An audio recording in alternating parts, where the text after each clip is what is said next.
Greetings, freaks and folks, this is Vlad the Lad, and it's still spoiler season, and the hype train goes on and keeps on getting faster with today's reveals. I can say they are pretty sick.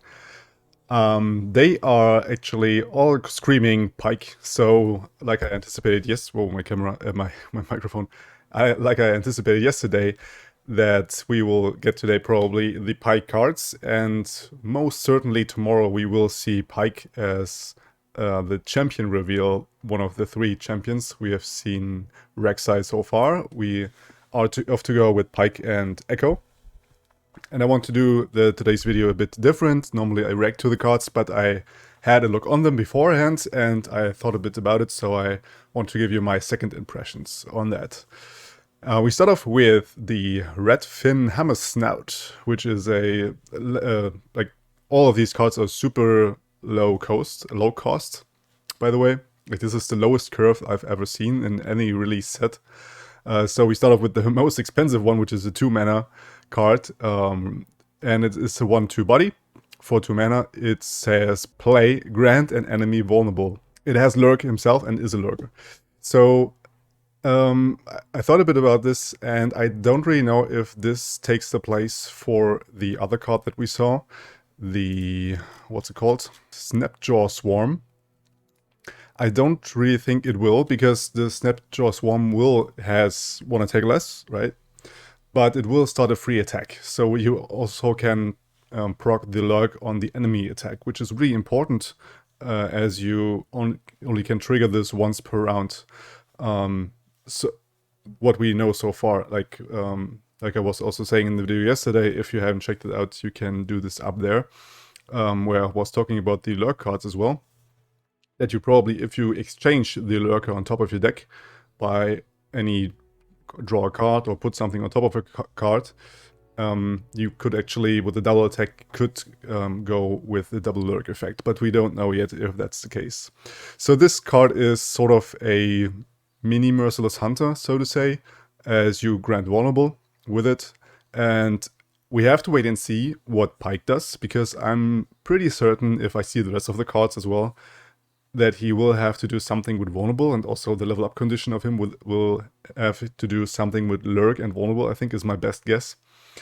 But we will have to wait and see. For now, I think the Redfin Hammersnout is slightly worse than the Snapjaw Swarm. And speaking of, the second card is Bloodbait, and this card is pretty nuts, because it's a 1-mana burst speed spell, which is almost always a good thing, that you have really low cost spells, but on top of that you have the Lurk effect on it, so it's yet another. Also, the signature spell from Rek'Sai is also a Lurk spell, and it's really important that you have as much Lurk cards in your deck as you can in a Lurk archetype deck, right? And this is also something that I was a bit sad when I saw this set today, that it kind of confirmed that you need to run Bilgewater alongside with Shurima if you want to run the Lurk archetype as well as you can. Because also I said yesterday that you could probably run it with Demacia, because they have a lot of really good tools to make use of this deadline from Rek'Sai, amongst other things. So yeah, but these cards kind of force you to go with the Lurk. Well, if you will go for the Lurk archetype, you need to go Bilgewater and Shurima is my best guess so far. But let's actually say what it says on it. It says create a Snapjaw Swarm on top of your deck.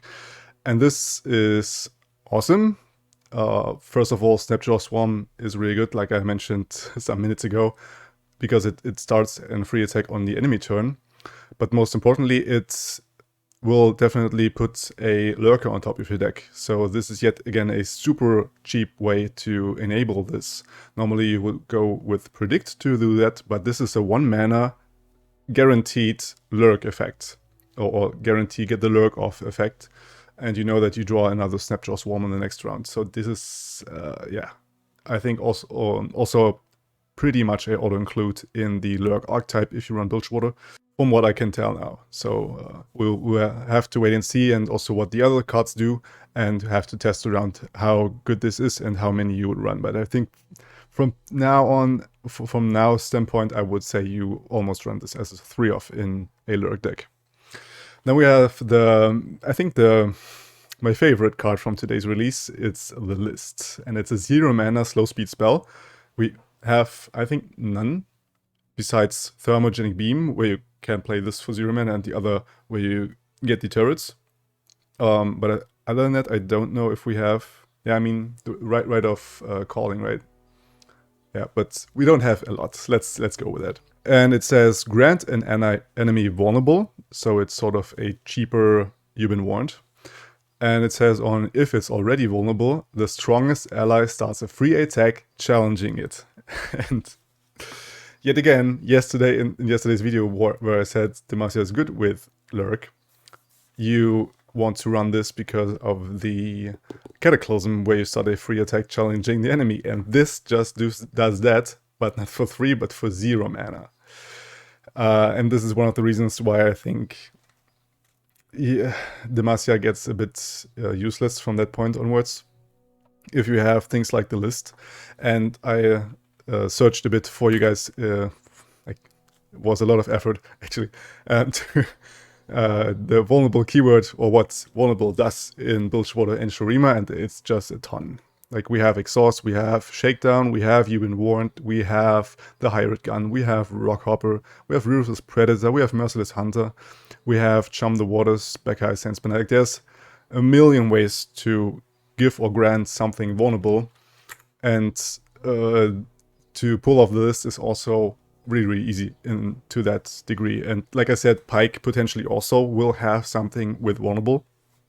So also the List, I think, is a must-have, almost a 3-off in a Lurk deck, because yet again, on the enemy attack turn, you can start a free attack with your strongest enemy, so you don't have to worry about dying, like not attacking with the weakest. Like, it would be also better to get to choose what you attack with. Like, this is better with Cataclysm, right? There you can choose. Here it starts the free attack with the strongest ally. But most of the time it will be a Lurker anyways, so you get off the Lurk proc on the enemy turn as well. And this is really important in this archetype, I think. Or pretty certain that it's the case. Okay, let's go on here. We do have the Ripper's Bay, which is a 1 mana landmark. And at the first place I was, oh, this is a really like rare scenario where you have 1 mana landmarks. First of all, I'm happy that we have more landmarks in the game, and also for other reasons, regions than Shurima and Targon, because they already have a ton. And the Ripper's Bay is yet again a Lurk card, so we don't not only have Lurk units and Lurk spells, but also landmarks now. And the Ripper's Bay says, when allies attack, discard the top card of your deck if it doesn't have Lurk. Now, how I read this is that you discard it first, and then the Lurk effect will probably proc. So this is, I think, also the reasoning behind this text, right? Because normally, like, discarding a card doesn't do a whole lot.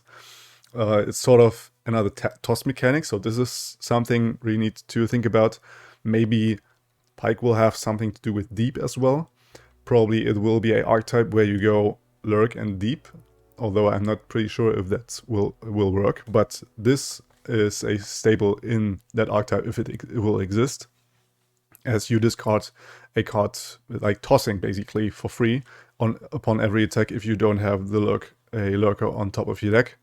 And yet again, if you don't, then probably the next card will have Lurk, and that's the idea behind this landmark, that you can then get off the Lurk proc. So nothing more to say about this card. You want to have this really early, right?